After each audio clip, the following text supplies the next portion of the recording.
Halo, assalamualaikum sahabat YouTube dimanapun berada. Ini informasi dari pasar 10 Hulu jam 9 malam. Keadaannya di depan pasar 10 Hulu ternyata masih keadaan lancar dan ramai. Cuman yang jualan kaki lima bukan lancar dan ramai, banyak temenung-menung karena faktor ekonomi yang sekarang ini lagi menggelut dunia perekonomian kita itu agak lesu darah, sehingga memang perekonomian agak lesu. Ini berita dari pasar 10 Hulu, perlu dicermati, mungkin sama dengan di daerah Anda semuanya. Jadi mari kita sama-sama berdoa, munajat sama Tuhan agar Tuhan membuka rezekinya pada semua umat-umat manusia, lancar kembali seperti dahulu kala.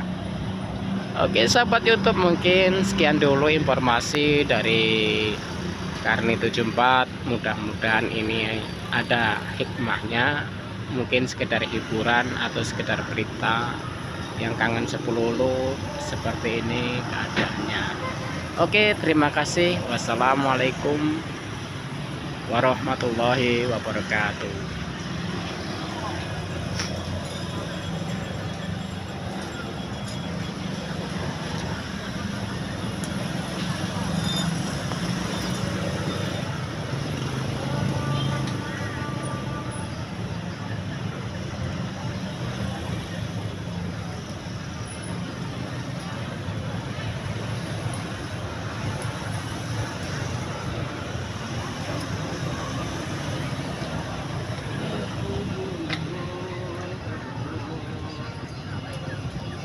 Wih,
baca tidur.